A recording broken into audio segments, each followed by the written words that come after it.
Jadi kita bersegera-segera. Firman Tuhan mengajari kita supaya kita bersegera-segera, yaitu tidak berlambat-lambat, sebab perputaran waktu sudah sangat dipercepat.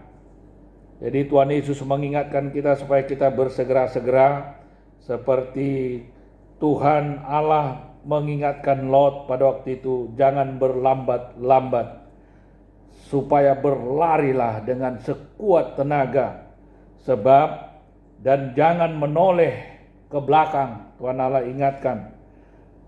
Walaupun waktu itu saudara, istri Lot tetap juga tidak mengindahkan perintah Tuhan.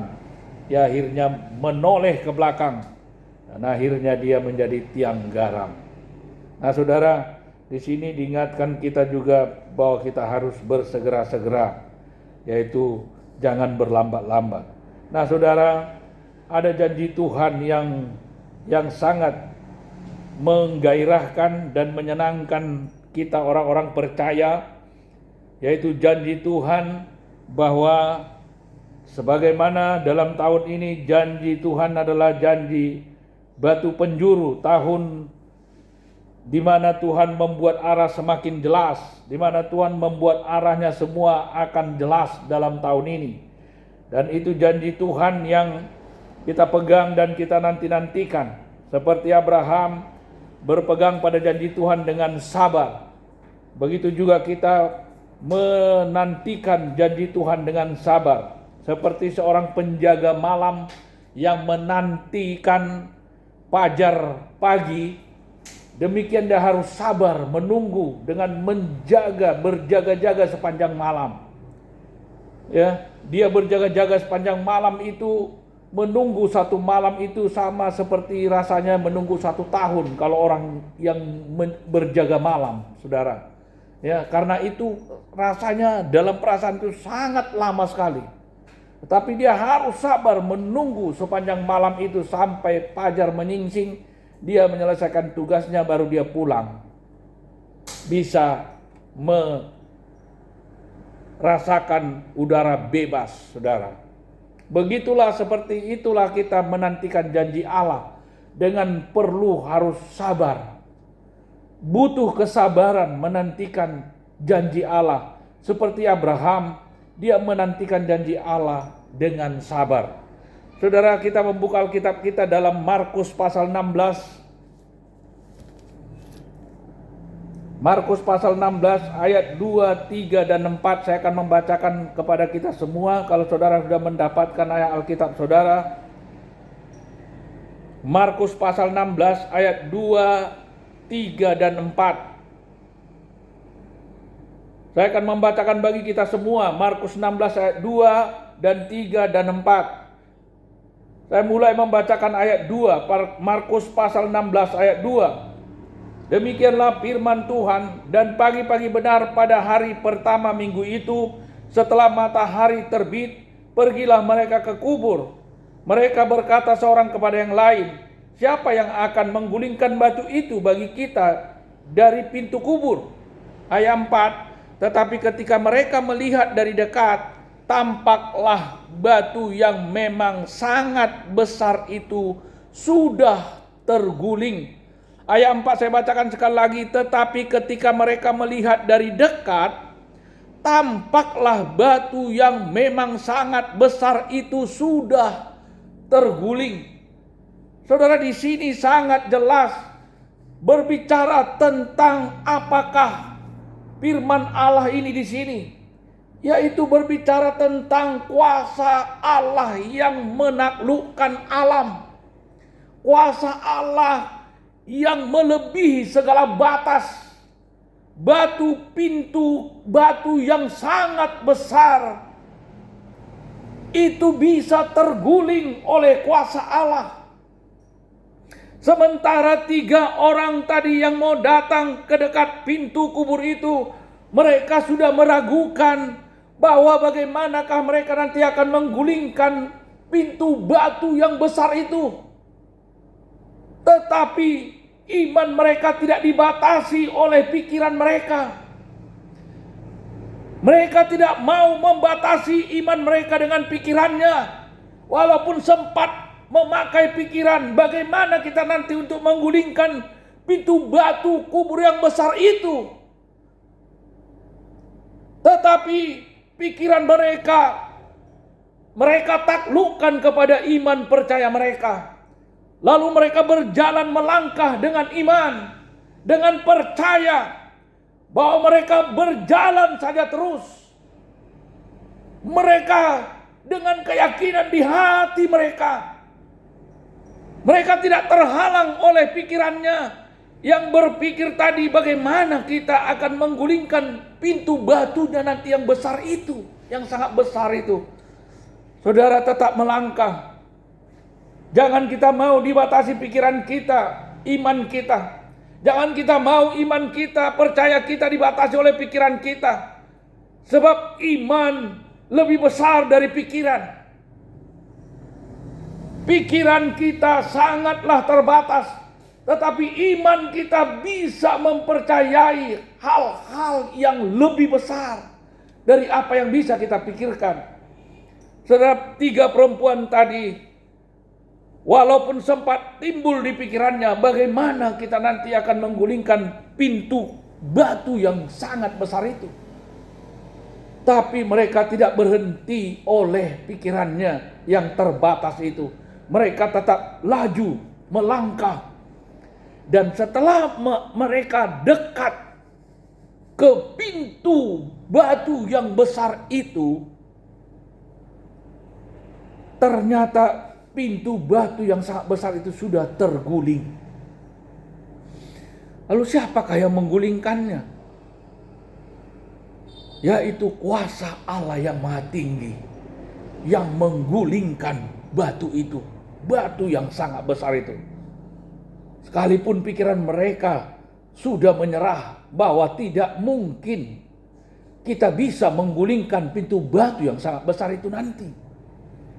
Tapi mereka tidak berhenti oleh pikirannya yang terbatas. Mereka tetap melangkah. Mereka tetap maju. Dan akhirnya setelah mereka sampai di dekat pintu batu yang besar itu, mereka melihat pintu batu yang sangat besar tadi sudah terguling. Siapakah yang menggulingkan pintu batu yang sangat besar itu? Yaitu kuasa Allah. Kenapa kuasa Allah bisa bekerja menggulingkannya? Karena tindakan iman mereka. Tindakan iman percaya mereka. Walaupun pikiran mereka sempat berpikir kan tidak mungkin. Kan tidak mungkin bisa kita menggulingkan pintu batu yang sangat besar itu nanti. Bagaimana ini? Tapi mereka tetap melangkah. Iman disertai tindakan yang melampaui pikiran. Bertindak melebihi batas yang bisa dipikirkan. Sebab iman yang ada di dalam hati kita akan lebih besar dari pikiran kita. Bisa lebih besar dari apa yang dapat kita pikirkan. Kalau kita bertindak sesuai iman kita. Iman harus disertai tindakan. Iman yang tidak disertai tindakan pada hakikatnya adalah iman yang mati. Iman itu bisa akan menjadi lebih sangat kecil dari apa yang bisa kita pikirkan kalau iman kita tidak ditindakkan. Kalau iman kita mau dibatasi oleh pikiran kita. Tetapi 3 perempuan ini, sekalipun mereka sempat berpikir bagaimana kita nanti menggulingkan pintu batu yang sangat besar itu. Tapi pikiran mereka tidak menghentikan langkah mereka untuk maju. Pikiran mereka yang terbatas tidak menghentikan langkah mereka untuk tetap maju. Tetapi mereka tetap melangkah dengan iman. Bahwa mereka percaya saja bahwa akan ada sesuatu mujizat yang akan menggulingkan pintu kubur yang besar itu. Pintu batu yang sangat besar itu. Dan terbukti setelah mereka dekat kepada pintu batu yang sangat besar tadi, mereka melihat pintu itu sudah terguling. Siapakah yang menggulingkannya, yang menggesernya? Yaitu kuasa Allah. Dan kuasa Allah itu bekerja di saat mereka menindakkan imannya. Di saat mereka beriman dan bertindak saja, mereka tidak berhenti dengan apa yang mereka bisa pikirkan tadi. Siapakah yang akan menggulingkan batu pintu yang besar itu? Itulah pikiran mereka. Kalau mereka mengikuti sesuai dengan pikirannya, maka mereka akan berhenti. Dan mereka tidak akan melangkah maju. Dan saudara, tapi mereka mengikuti iman mereka, percaya di hati mereka bahwa mereka tetap melangkah. Dan setelah dekat, mereka melihat pintu batu yang sangat besar itu sudah terguling. Di ayat 4 sangat jelas dikatakan, tetapi ketika mereka melihat dari dekat, tampaklah batu yang memang sangat besar itu sudah terguling. Jadi sangat jelas, pintu batu yang sangat besar itu bisa terguling. Itu sangat jelas oleh kuasa Allah. Pintu batu itu terguling karena ada iman percaya mereka di hati mereka. Nah, saudara, yang mau kita melihat di sini, iman mereka yang begitu percaya dengan pintu batu yang begitu besar, bahwa mereka percaya bisa terguling. Tolong ditutup loh.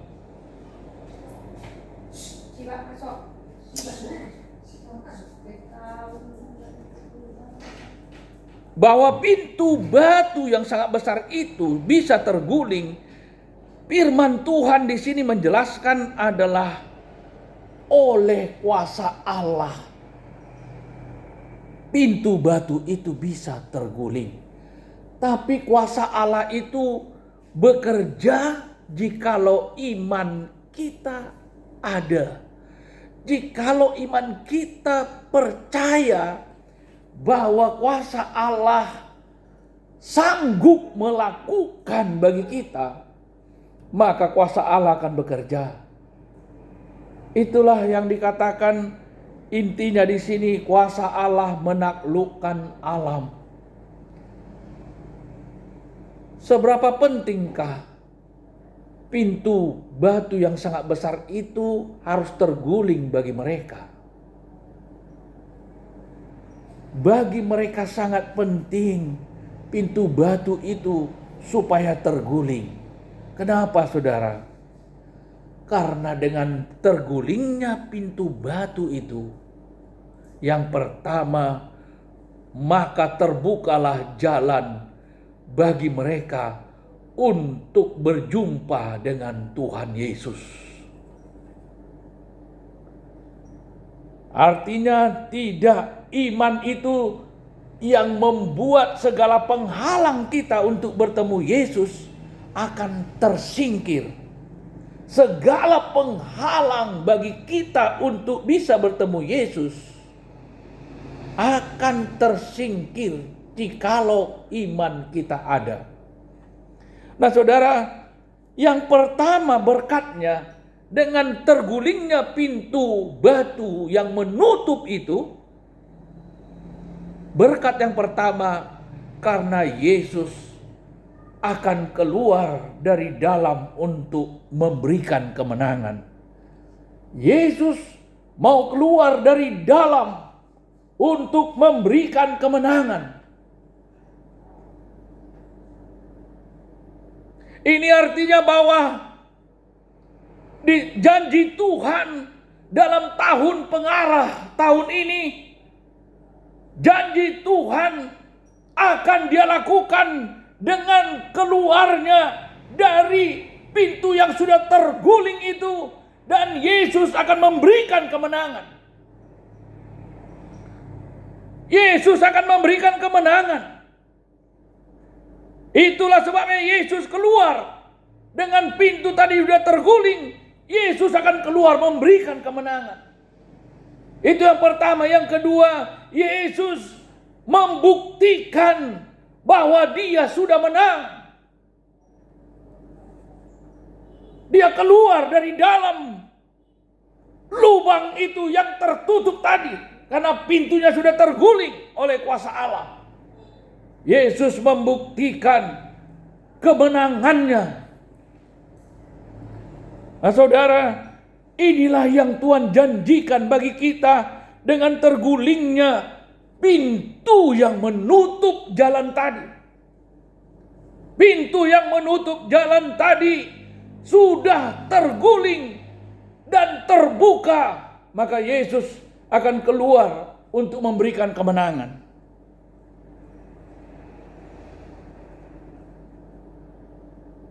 Dengan ini, kemenangan itu akan menjadi bagian kita.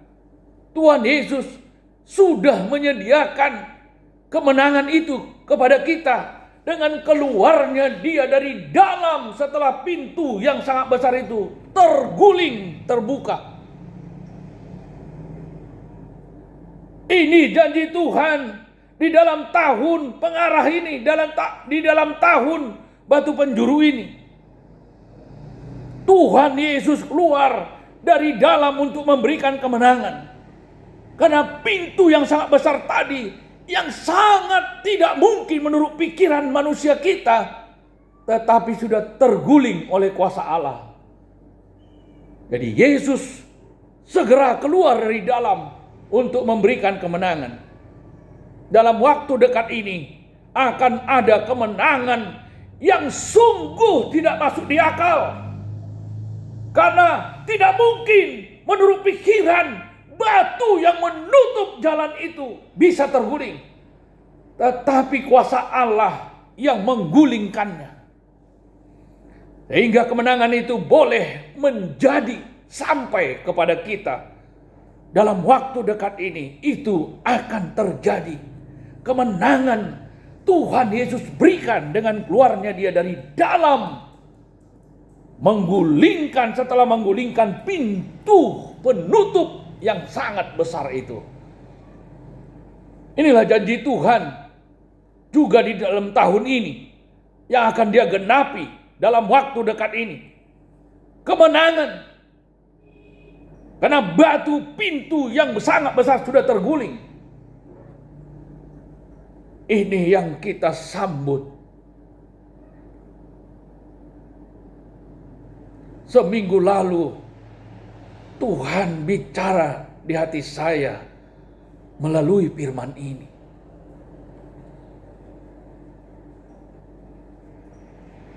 Bahwa pintu yang menutup jalan akan dibuka. Sehingga Yesus akan keluar dari dalam untuk memberikan kemenangan. Saya menyambut firman itu ketika Yesus, Roh Kudus menyampaikan suara lembutnya dalam hati saya dengan firman ini. Dan saya mempercayainya.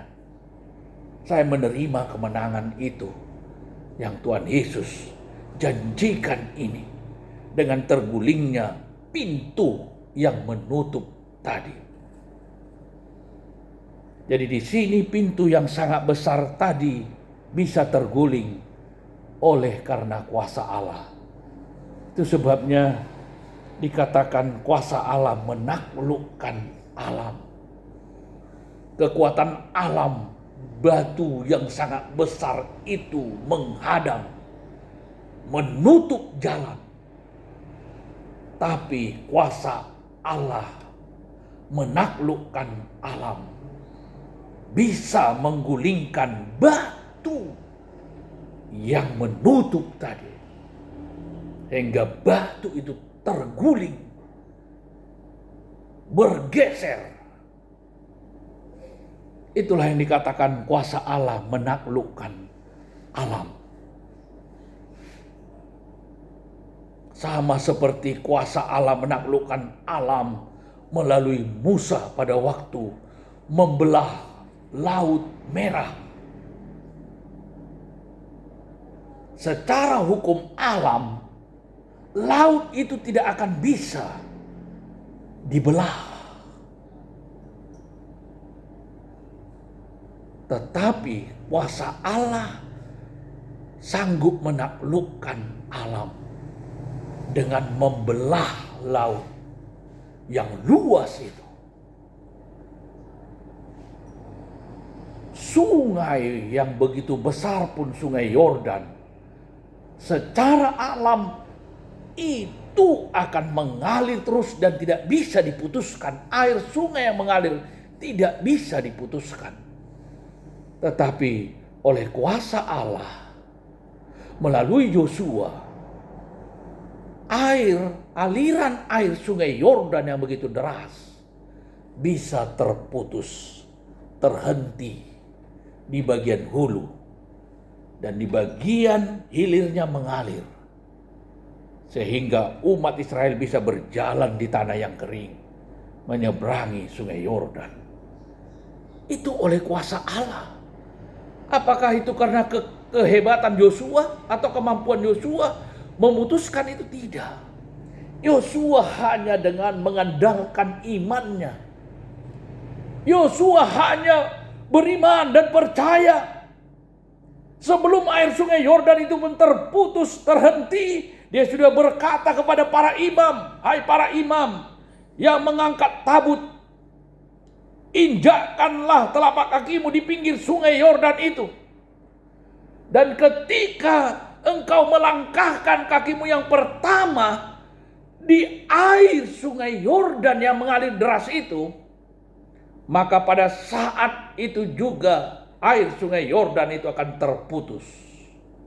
Sebab Allah sekarang hadir di antara kita di sini." Kata Yosua dengan iman.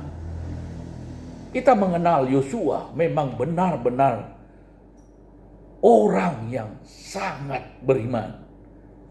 Waktu Musa menyuruh 10 pengintai ke tanah Kanaan, Yosua pulang dengan laporan yang positif dengan berkata, "Sekalipun memang kami sudah melihat orang-orang di tanah Kanaan, orang-orang enak yang raksasa, Musa.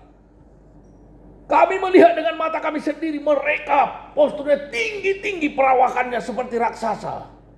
Kita ini seperti belalang saja di depan mereka. Tapi Allah kita lebih besar, Musa, daripada mereka." Saudara, inilah iman. Kata-kata iman. Seorang yang memiliki kata-kata yang beriman seperti ini adalah pantas diangkat Tuhan menjadi seorang pemimpin. Inilah yang Tuhan lihat dari Yosua, sehingga Yosua menjadi orang yang tepat untuk diangkat menggantikan Musa. Sebab Yosua memiliki iman yang besar. Dia berkata, sekalipun orang-orang enak yang mendiami tanah Kanaan yang mau kita masuki itu, Musa, tapi Allah kita lebih besar dari mereka. Kita akan bisa berebut tanah Kanaan itu. Kita akan maju terus masuk. Saudara, yang memutuskan Sungai Yordan pun adalah Yosua. Dengan imannya menggerakkan kuasa Allah. Itulah yang dikatakan kuasa Allah menaklukkan alam. Nah, pada saat di sini juga pintu batu terguling oleh kuasa Allah lewat iman seorang 3 wanita yang tidak mau membatasi kuasa Allah dengan pikirannya. Saudara, ini kita patut contoh teladani 3 wanita ini. Kita perlu memiliki iman, walaupun seperti tidak ada kemungkinan untuk menurut pikiran kita. Tapi pintu yang tertutup rapat pun bisa dibuka Tuhan, asal kita percaya.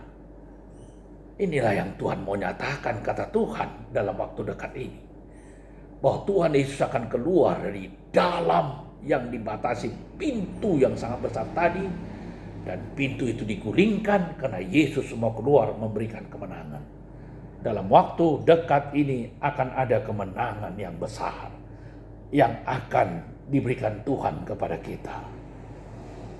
Ini sangat luar biasa, saudara. Sangat luar biasa. Apakah artinya di sini? Tuhan Yesus yang bertempur, yang bertarung, tapi kita yang menerima hadiah. Luar biasa. Tuhan Yesus yang memenangkan pertarungan, pertandingan, peperangan. Tapi kita yang menerima hadiah.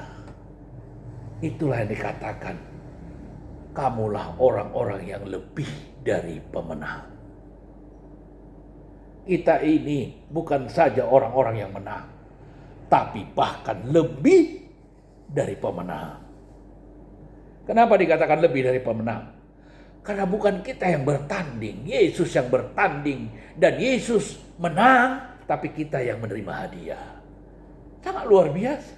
Itulah yang dimaksud orang-orang yang lebih dari pemenang. Dan Yesus keluar dari dalam setelah terguling pintu yang membatasi tadi. Dan Yesus memberikan kemenangan, membuktikan kemenangannya. Tapi kita datang berdiri di depan menerima hadiah. Karena kitalah umat pemenang, bahkan lebih dari orang-orang yang menang. Kalau orang yang menang mendapat hadiah itu hal yang wajar. Itu memang sepantasnya. Tetapi orang yang menerima hadiah tanpa bertarung untuk kemenangan itu, itulah orang yang lebih dari pemenang. Kalau orang yang bertanding lalu dia menang, itu wajar mendapat hadiah.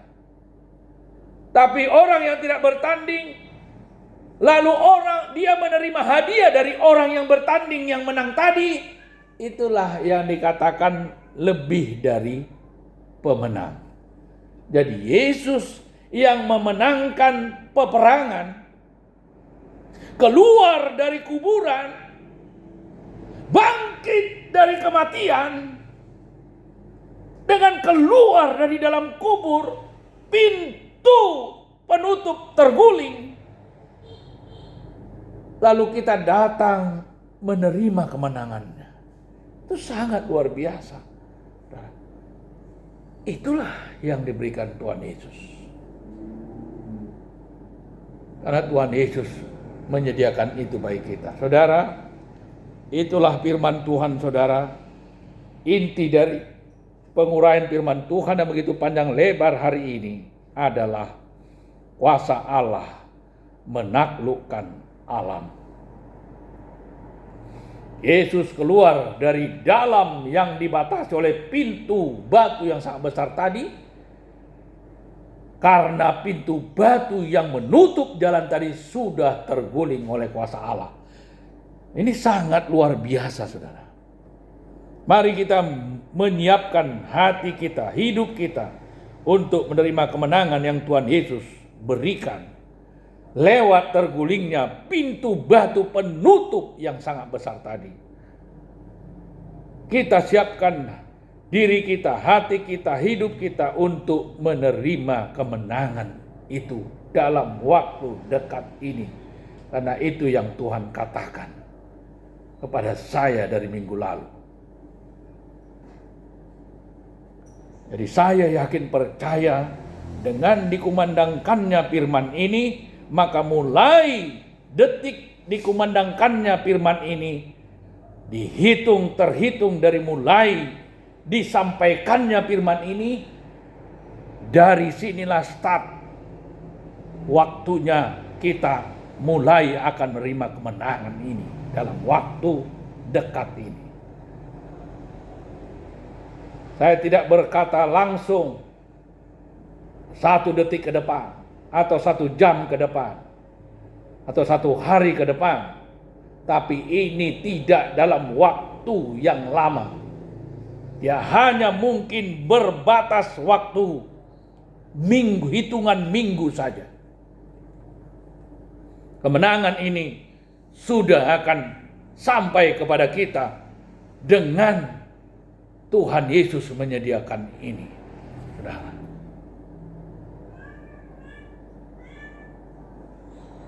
Masa dan waktu memang Tuhan yang tahu. Tetapi kita diberikan untuk mempercayai dalam waktu dekat. Tuhan Yesus memberikan kemenangan ini. Puji Tuhan, saudara. Sangat luar biasa. Perlu kita percayai ini. Kita pegang janji Tuhan. Ada janji yang akan dalam waktu yang dekat ditepati. Ada janji yang waktu yang sedang lamanya untuk ditepati. Ada juga janji dalam waktu yang agak lama baru ditepati. Tapi janji yang satu ini, Roh Kudus katakan dalam waktu yang dekat. Kemenangan ini sudah dinyatakan Tuhan untuk kita terima dalam hidup kita. Dibesarkanlah nama Tuhan Yesus kita yang agung dan perkasa. Dimuliakanlah Dia, Dia yang bersabda, Dia yang melakukannya. Lakukanlah Tuhan Yesus menurut yang Kau kehendaki. Kami siap menerima kegenapan janji-Mu dalam waktu dekat ini. Kemenangan sampai kepada kami. Puji Tuhan, sampai di sini firman Tuhan. Tuhan Yesus memberkati kita semua. Mari kita siapkan hati kita menyembah Tuhan. Kita bangkit berdiri semuanya. Kita sembah Allah kita, Allah yang Maha Besar.